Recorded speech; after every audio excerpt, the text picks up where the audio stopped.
All right, so you want to get over an ex-girlfriend. You're heartbroken. What do you do?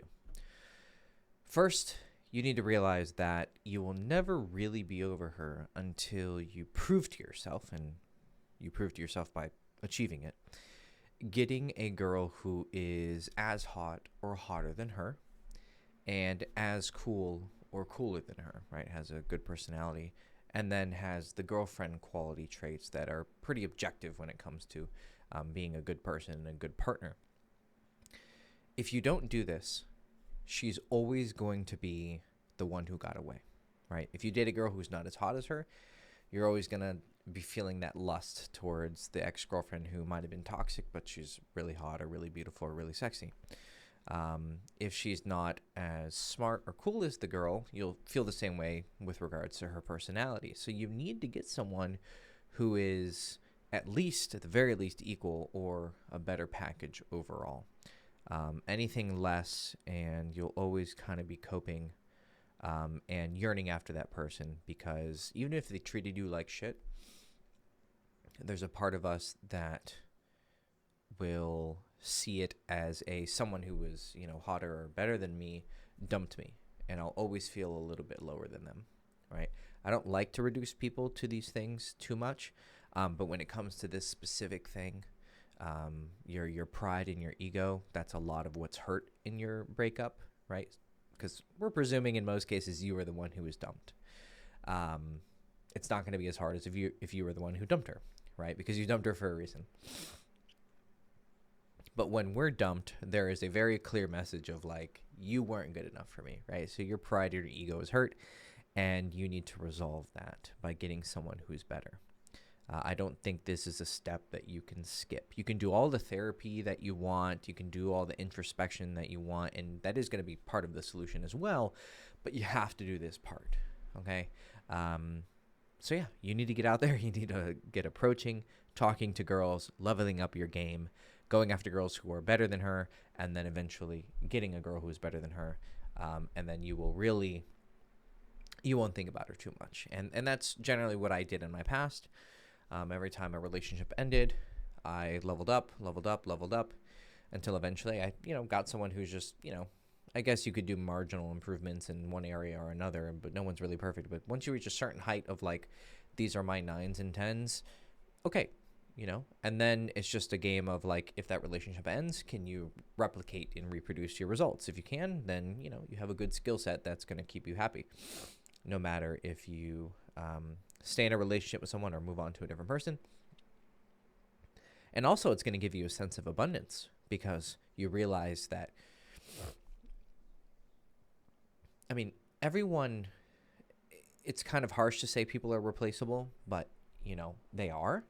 No one is so special that they can't be replicated, well, in 99.9% of situations. But if you can't actually prove that they're replaceable, then it'll just be an idea. So you have to actually, like I said, prove to yourself that they are replaceable. You can find someone just as good or better.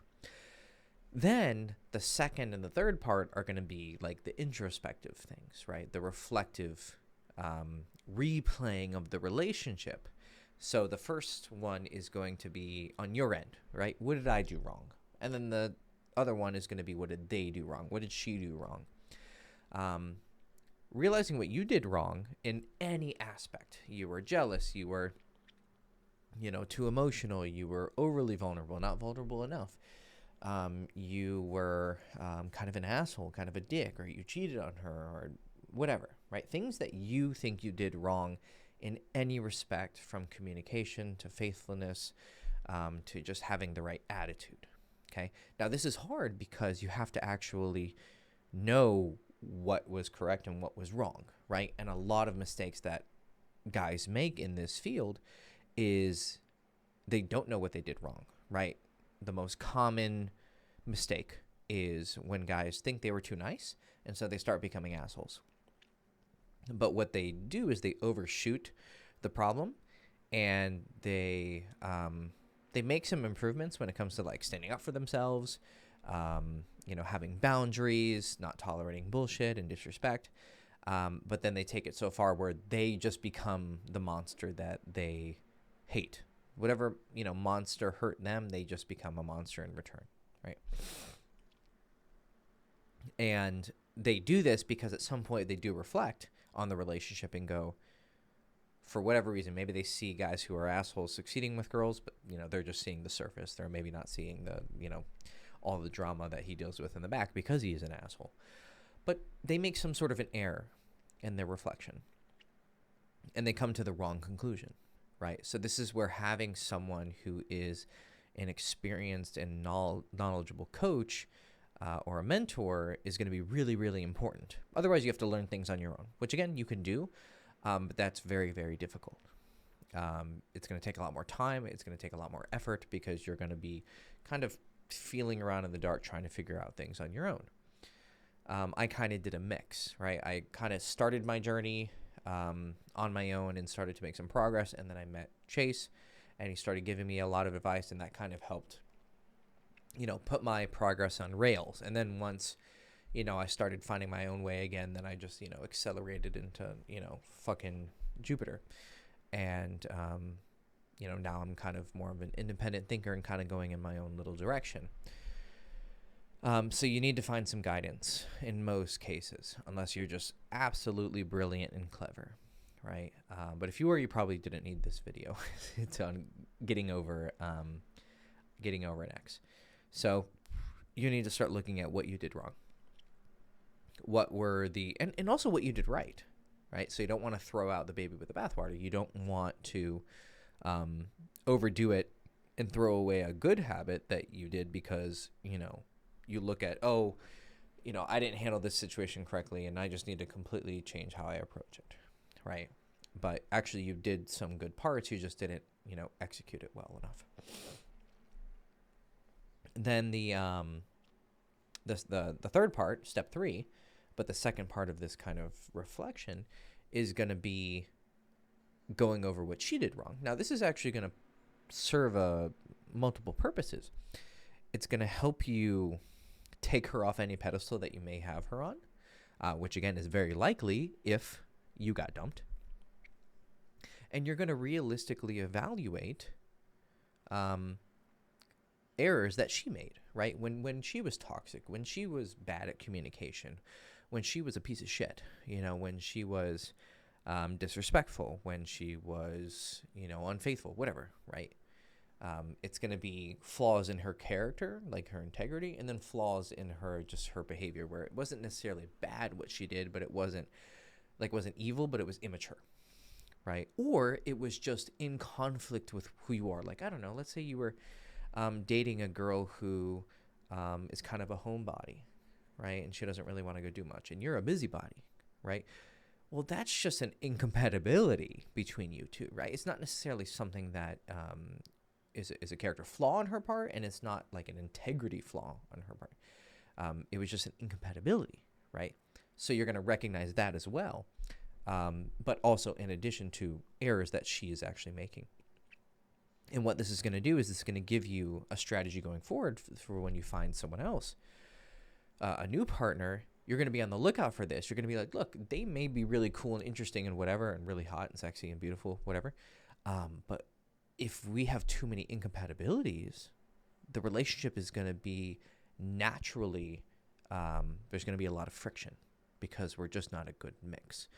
You don't need to be totally aligned. I think a great relationship involves having a lot of differences with a girl. Like, you don't want to date yourself, right? Like, if you're a super outgoing kind of dominant energy, you probably don't want to date a girl who's that, right? Because it's going to be like two T-Rexes in a relationship together. You want a girl who's going to complement your energy, right? So there's some places that you're going to want to find similarity, and some places you're going to want to find a lot of contrast. Now, to what degree you're going to want to find that is going to be up to you. You need to find the right temperature, or the right voltage that works for you, right, between your chemistry with her. But you also do need to be holding her accountable for any errors that she made, right? Because you should take full accountability for your mistakes, but you should never let her off the hook when it comes to her accountability. because that's just an inherently flawed way of seeing a relationship. You need to hold women accountable.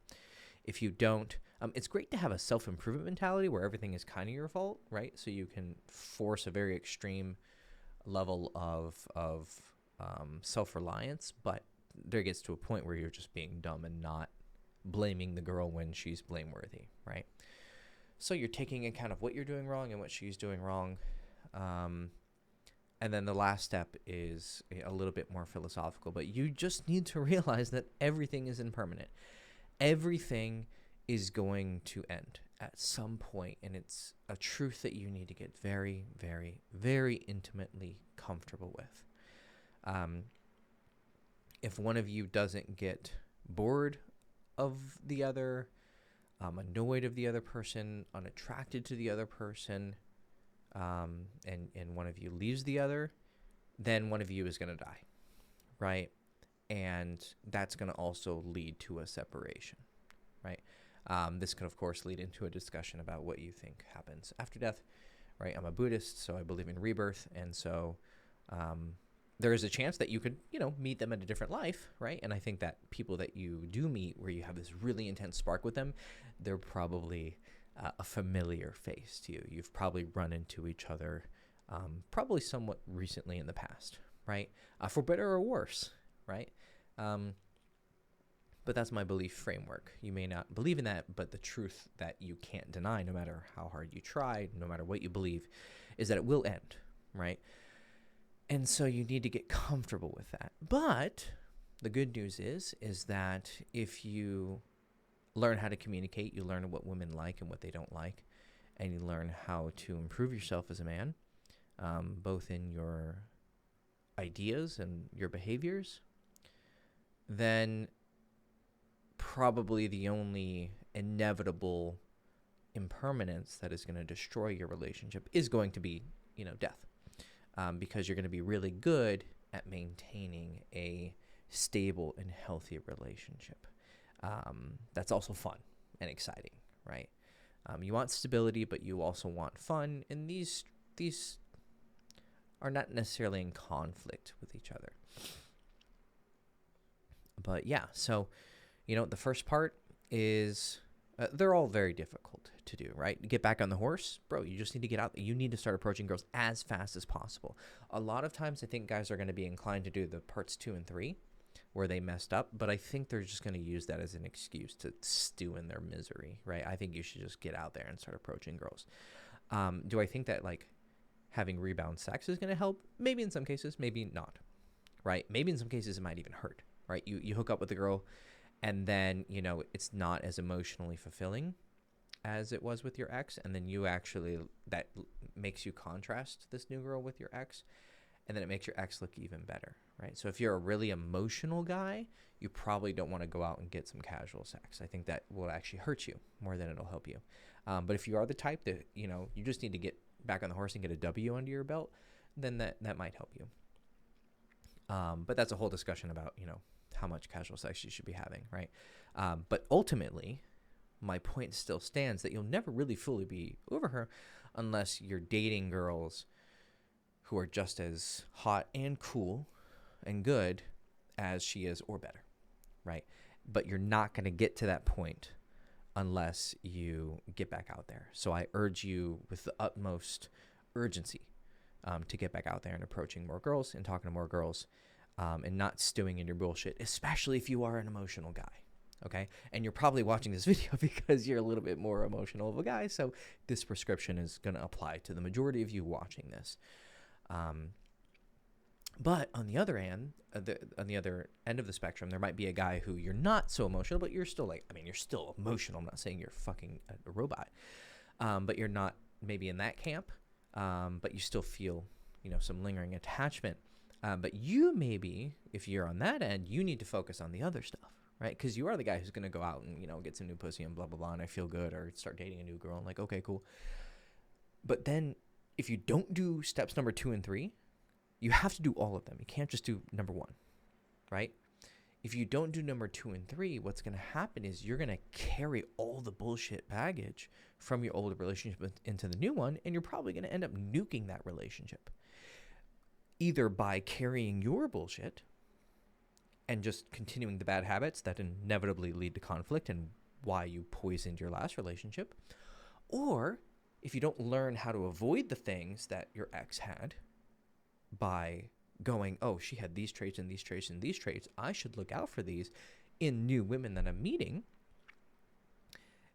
And if you don't do that, you meet these new girls and you're just like, oh, she's really hot or she's really cool. I'm doing step number 1. She's even better.